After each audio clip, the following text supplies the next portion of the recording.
Hello students, you are most welcome in DAV Public School online class. Today we will discuss worksheet of class 7, subject science. Worksheet number is A4. It is part 3. Third part में हम question number 3 को discuss करेंगे. Question number 3 is fill up the blanks. खाली जगहों को भरो. A, the hotness of an object is determined by its. खाली जगह है. द हॉटनेस, गरमाई ऑफ एन ऑब्जेक्ट, किसी भी चीज़ की, इज डिटरमाइंड, उसे डिटरमाइन किया जाता है, बाय इट्स, जाना जाता है, बाय इट्स टेम्परेचर, उसके टेम्परेचर से. ऑब्जेक्ट की कितनी हॉटनेस है तो वो पता लगती है कि ऑब्जेक्ट्स का कितना टेम्परेचर है. B, temperature of boiling water. उबलते हुए पानी का temperature can not be measured, नहीं नापा जा सकता बाय ए खाली जगह थर्मामीटर. तो खाली जगह में आएगा क्लिनिकल. तो ये उबलते हुए पानी का जो टेम्परेचर है वो एक क्लिनिकल थर्मामीटर से नहीं मापा जाता, क्योंकि क्लिनिकल टेम्परेचर थर्मामीटर जो है वो किसी भी बीमार व्यक्ति के टेम्परेचर को नापने के लिए काम आता है. उबलते हुए पानी को इससे नहीं मापा जाता. C, temperature is measured in degree Celsius. तो ये टेम्परेचर जो है ये मेज़र किया जाता है डिग्री सेल्सियस में. D, no medium is required for transfer of heat by the process of, खाली जगह है, radiation. No medium is required, किसी भी माध्यम की आवश्यकता नहीं है. फॉर ट्रांसफ़र करने के लिए, ऑफ हीट, गर्मी को, by the process of radiation, process of radiation में. ई,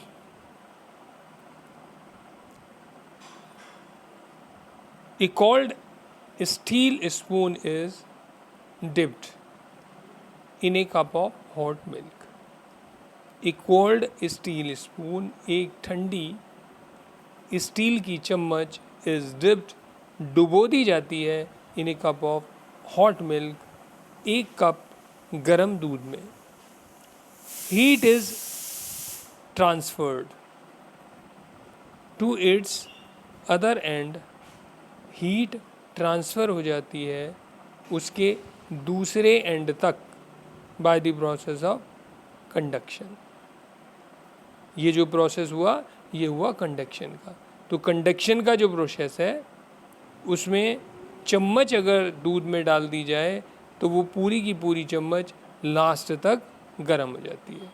और ये वाला जो प्रोसेस है हीट का, हीट ट्रांसफ़र का, ये जो प्रोसेस है इसे बोला जाता है conduction, process of conduction. F, close of, खाली जगह है. Colours absorb more heat better than close of light colours. तो क्लोज ऑफ आंसर आएगा डार्क कलर्स. तो ये जो कपड़े हैं जिनका कलर डार्क है ये अब्जॉर्व करते हैं मोर हीट, ज़्यादा हीट को, बेटर, अच्छे से, देन, मुकाबले में, colour of light colours, close of light colours, जो लाइट कलर के क्लोज होते हैं. यानी कि वाइट कलर की अगर आपकी टी शर्ट है तो उसमें कम गर्मी लगेगी, वो कम गर्मी को ऑब्जर्व करेगी. ब्लैक कलर की आपकी जो अगर टी शर्ट है तो उसमें ज़्यादा गर्मी लगेगी, वो ज़्यादा हीट को एब्जॉर्व करेगा। तो इसमें ये आइडिया था। Now we are taking question number 4, match the items of column 1 with those given in column 2। तो कॉलम 1 को कॉलम 2 से मैच करना है। फूड कंपोनेंट्स हैं, प्रोडक्ट्स हैं ऑफ डाइजेशन।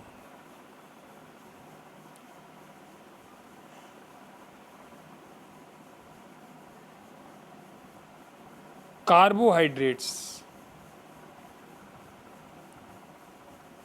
ये मिलेगा शुगर से। Proteins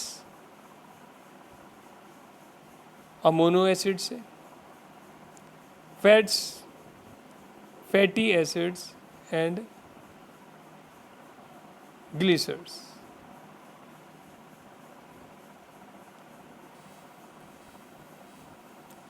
Question number 5, which part of the digestive canal is involved in?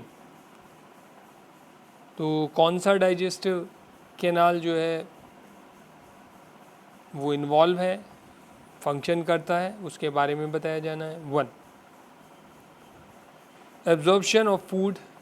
Food को एब्जॉर्व कौन करता है? वो करती है स्मॉल इंटेस्टाइन, छोटी आंत। च्यूइंग ऑफ फूड, फूड को चबाने का काम कौन करता है? बकल कैविटी, ये माउथ में होती हैं। किलिंग ऑफ बैक्टीरिया, बैक्टीरिया को किल कौन करता है? ये प्रक्रिया होती है स्टोमक में, पेट में। कंप्लीट डाइजेशन ऑफ फूड, ये जो डाइजेशन ऑफ फूड है, ये जो कंप्लीट होता है, ये स्मॉल इंटेस्टाइन में होता है। फॉर्मेशन ऑफ फेसेस, ये फॉर्मेशन ऑफ फेसेस जो है मतलब कि जो भी स्क्रैप बच जाता है सारे खाने का, जो भी कुछ बचा हुआ होता है, वो जो लास्ट में पहुंचता है वो पहुंचता है लार्ज इंटेस्टाइन में। Now we will discuss question number 6। 6 में आपके पास 5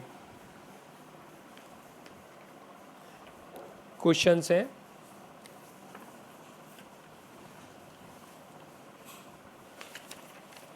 थोड़ा टाइम ज़्यादा हो जाएगा वीडियो का, लेकिन कोई बात नहीं है, कंप्लीट कर लेते हैं। Question number 1, why do organisms need to take food? Organisms को खाने की ज़रूरत क्यों पड़ती है? All organisms need to take food, सारे ऑर्गेनिज्म्स को आवश्यकता होती है खाने की। टू गेट एनर्जी, एनर्जी लेने के लिए। फॉर द ग्रोथ, अपना बढ़ने के लिए। तो जो भी ऑर्गेनिज्म हैं उन्हें एनर्जी की ज़रूरत होती है बढ़ने के लिए, डेवलपमेंट के लिए and maintenance of their bodies, और अपनी बॉडी की मेंटेनेंस के लिए। क्वेश्चन नंबर 2 है, distinguish between a parasite and a saprotroph. Parasite क्या होता है और ये सेप्रोट्रॉप्स क्या होते हैं, इसे एक बार समझेंगे, दोनों का अंतर देखेंगे। Difference between a parasite and a saprotroph. तो पैरासाइट क्या होता है? पैरासाइट होता है परजीवी। पहले पैरासाइट को ही ले लेते हैं। तो पैरासाइट ये होता है परजीवी, यानी कि जो दूसरे पेड़ पौधों के ऊपर, दूसरे जीव जंतुओं के ऊपर, उनके भोजन के ऊपर निर्भर करता है। वो भोजन करेंगे, वो जीवित रहेंगे तो ये भी जीवित रहेगा, और अगर वो मर जाएंगे तो ये भी बचेगा नहीं, उसे उन्हीं का भोजन चाहिए होता है। ऑर्गेनिज्म ड्राइव न्यूट्रिएंट्स, ये जो ऑर्गेनिज्म्स हैं लेते हैं अपना nutrient from the body of other living organisms, दूसरे जीवित ऑर्गेनिज्म से, होस्ट से, आर पैरासाइट्स। ये जो है पैरासाइट्स होते हैं, जैसे मैंने बताया था, ये दूसरे जीवों से अपना भोजन, अपने न्यूट्रिएंट्स ग्रहण करते हैं। इसका एग्जाम्पल है खसकैटा, जिसे अमर बेल भी बोला जाता है।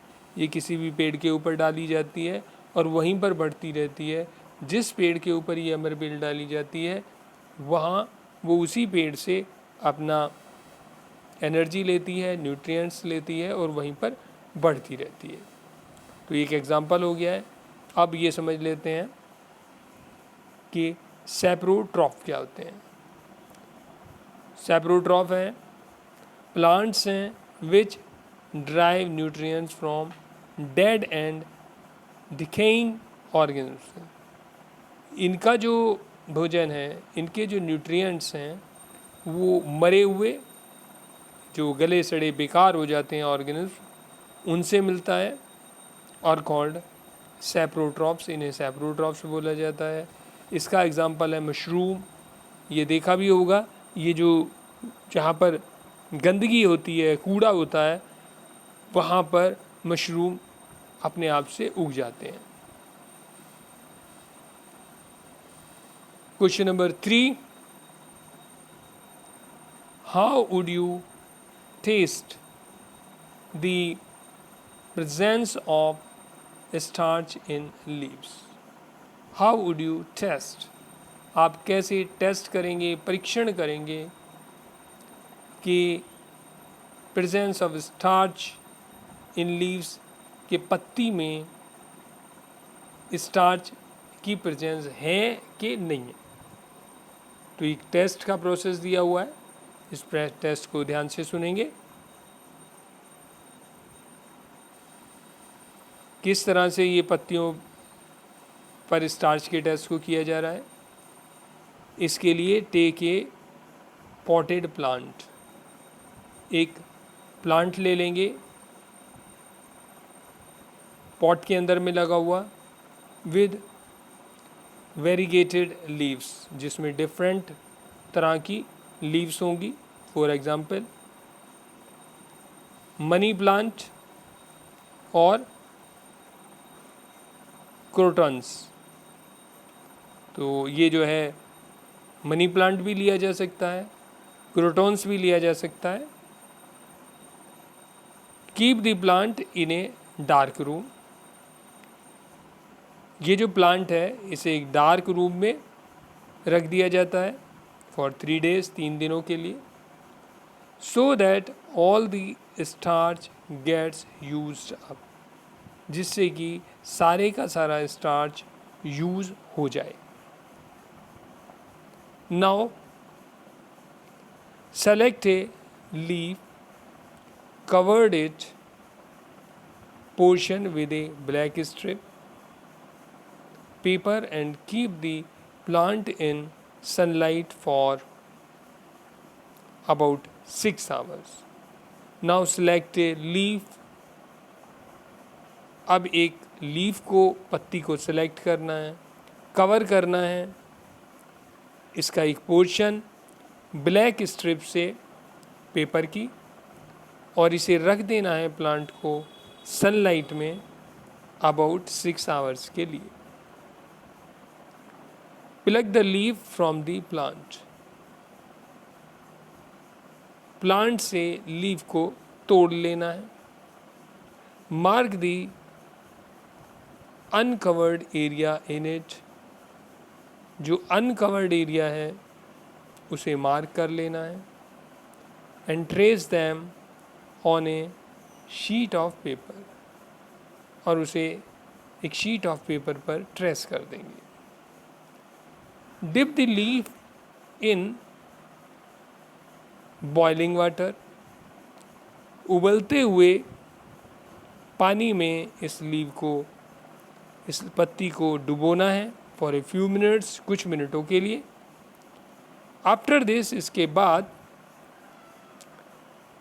Immerse it in a beaker, containing alcohol, और जो बीकर है जिसमें अल्कोहल है उसमें इसे डाल दिया जाना है।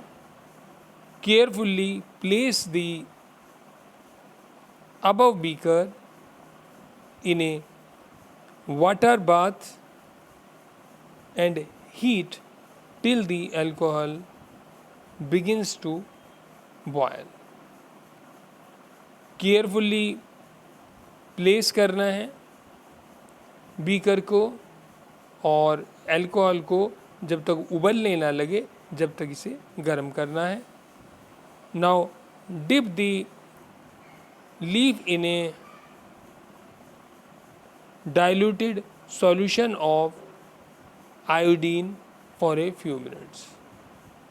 अब डिप करना है, डुबाना है लीफ को एक डाइल्यूटेड सॉल्यूशन है आयोडीन का उसमें फॉर ए फ्यू मिनट्स, कुछ मिनटों के लिए। Take out the leaf and rinse, leaf को बाहर निकाल लेना है और उसे पोंछ लेना है।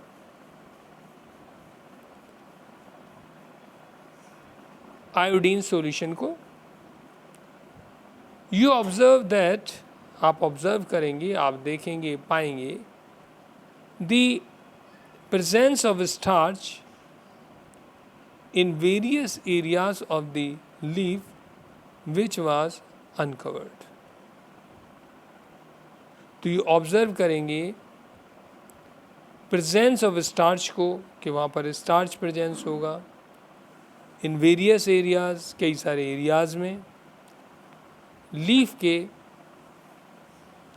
विच वाज अनकवर्ड, जो कि अनकवर्ड थे।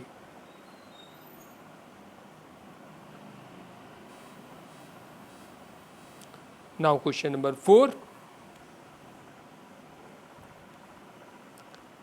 Give a brief description of the process of synthesis of food in green plants। Give a brief description, एक छोटा डिस्क्रिप्शन देना है, व्याख्यान देना है of the process of, एक प्रोसेस का, सिंथेसिस ऑफ फूड का ग्रीन प्लांट्स में। तो देखेंगे कि ग्रीन प्लांट्स में फोटोसिंथेसिस की जो प्रक्रिया है वो किस प्रकार से होती है। Answer number 4, leaves are the food factories of plants. ये जो पत्तियां होती हैं इन्हें फूड फैक्ट्रीज बोला जाता है किसी भी प्लांट की।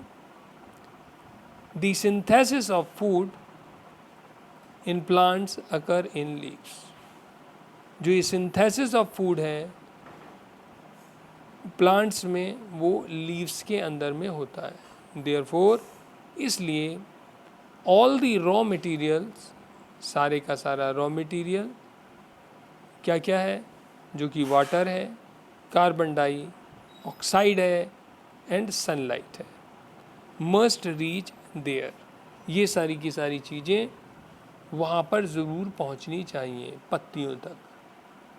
Water and minerals are transported to the leaves by the vessels which run like pipes throughout the root, the stem, the branches and the leaves। Water and minerals, water और minerals are transported, transport किए जाते हैं, भेजे जाते हैं to the leaves, leaves के तरफ या लीव्स को, by the vessels which run like pipes, vessels के द्वारा जो दौड़ती हैं एक पाइप की तरह से थ्रू आउट द रूट, सारी की सारी जड़ों में, स्टीम पेड़ के तने में, ब्रांचेस उसकी शाखाओं में, एंड द लीव्स और पत्तियों में। तो एक पाइपलाइन की तरह से जड़ से लेकर पत्ती तक सारा की सारा सिस्टम बना होता है। The leaves have a green pigment, leaves में एक ग्रीन पिगमेंट होता है कॉल्ड क्लोरोफिल, जिसे कि बोला जाता है क्लोरोफिल, विच हेल्प्स लीव्स, जो हेल्प करता है पत्तियों की, to capture the energy of the sunlight, capture करने के लिए, पकड़ने के लिए, ग्रहण करने के लिए एनर्जी को सूरज की रोशनी से। दिस एनर्जी इज़ यूज्ड, इस एनर्जी का यूज़ किया जाता है, उपयोग किया जाता है टू सिंथेसिस, सिंथेसिस मतलब प्रिपेयर फूड, खाना बनाने के लिए, from carbon dioxide and water, carbon dioxide और वाटर से। तो आइडिया आ गया होगा आपके पास कि फोटोसिंथेसिस की प्रक्रिया पत्तियों तक किस प्रकार से हो पाती है। Question number 5, show with the help of a sketch that the plants are the ultimate source of food। एक स्केच बनाना है, चार्ट बनाना है, जिसमें ये बताना है, दिखाना है कि प्लांट्स जो है वो एक्चुअल में अल्टीमेट सोर्स ऑफ फूड है। इसे एक बार समझ लेंगे कि ये अल्टीमेट सोर्स ऑफ फूड किस प्रकार से है। All the living beings depends on plants, सारे के सारे जो लिविंग बीइंग्स हैं वो प्लांट्स पर निर्भर करते हैं, वेदर डायरेक्टली और इनडायरेक्टली, चाहे तो प्रत्यक्ष रूप से या तो अप्रत्यक्ष रूप से। For example, the plant Yeats animals, the plant eater animals depends directly on plants. जो प्लांट को खाने वाले एनिमल्स हैं वो सीधे तौर से प्लांट्स के ऊपर डिपेंड करते हैं, बट कार्निवर्स, कार्निवर्स मतलब जो कि मीट खाते हैं, केवल मीट खाते हैं, प्लांट्स को नहीं खाते हैं, डिपेंड्स इनडायरेक्टली, वो इनडायरेक्टली डिपेंड करते हैं ऑन प्लांट्स, प्लांट्स के ऊपर। द फॉलोइंग स्केच शोज, जो आगे स्केच दिया गया है वो शो करता है some examples of plant dependence. Plant dependence जो है एनिमल्स का, उसके बारे में, तो इसे एक बार समझ लेंगे। जैसे फर्स्ट है, लॉयन हिरन को लेता है, हिरन को खाता है और हिरन प्लांट्स को खाता है, तो अल्टीमेटली प्लांट्स ही शेर का भोजन हुआ, क्योंकि ना प्लांट्स होते तो ना हिरन होता और उसे भोजन नहीं मिलता। चील को दिखाया है, चील स्नेक खाती है, स्नेक मेंढक खाता है, मेंढक कीड़े मकोड़े खाता है और कीड़े मकोड़ों को प्लांट्स की ज़रूरत होती है। तो यहाँ पर भी जो अल्टीमेट सोर्स है फूड का वो प्लांट ही है। इसके बाद लास्ट में जो है ये जो बर्ड है ये फिश को खाती है, फिश बिच्छू को खाती है और ये बिच्छू फिर जो समुद्र में मिलने वाले प्लांट्स हैं उन्हें खाता है। तो इस तरह से ये जो बर्ड है, फ्लैश खाने वाली जो बर्ड है वो भी प्लांट पर ही डिपेंड करती है। इस तरह से अल्टीमेट सोर्स ऑफ फूड जो है वो प्लांट्स ही है, चाहे तो वो प्लांट्स डायरेक्टली लिया जाए या तो कार्निवर्स हैं जो केवल मीट खाते हैं, तो वो भी देखेंगे कि वो जिन एनिमल्स को खाते हैं, जो फ्लैश खाते हैं, वो कहीं ना कहीं जाकर वो प्लांट से ही अपना काम चलाते हैं, जीवित रहते हैं। Question number 7, choose the correct option from the following. Correct options की चूज करना है जो आगे दिया हुआ है उसमें। Which part of the plant takes in carbon dioxide from the air for photosynthesis. Which part of the plant, plant का कौन सा पार्ट टेक्स लेता है कार्बन डाइऑक्साइड को अंदर में फ्रॉम द एयर, एयर से फोटोसिंथेसिस के लिए। तो ये होगा स्टोमेटा।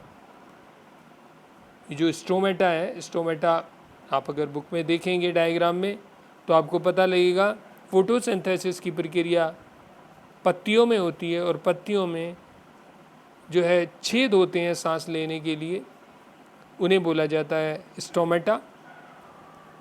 वहीं से कार्बन डाइऑक्साइड पौधे के अंदर में जाती है। 2 नंबर है plants take carbon dioxide, plants लेते हैं carbon dioxide from the atmosphere, वातावरण से, मेनली थ्रू देयर, मेनली अपने लीव्स से। इसका आंसर है लीव्स। तो लीव्स से, और लीव्स में भी जो स्टोमेटा वाला पार्ट है वहाँ से कार्बन डाइऑक्साइड इनहेल की जाती है पौधों के द्वारा। तो ये था आपका वर्कशीट। सो आपका वर्कशीट कंप्लीट हो गया है। So thank you very much. आप अपने लेसन कंप्लीट करें, उन्हें अच्छे से रीड करें। जो चीज़ आपको समझ नहीं आए आप पूछें, उसकी डिटेल आपको भेज दी जाएगी। Thank you.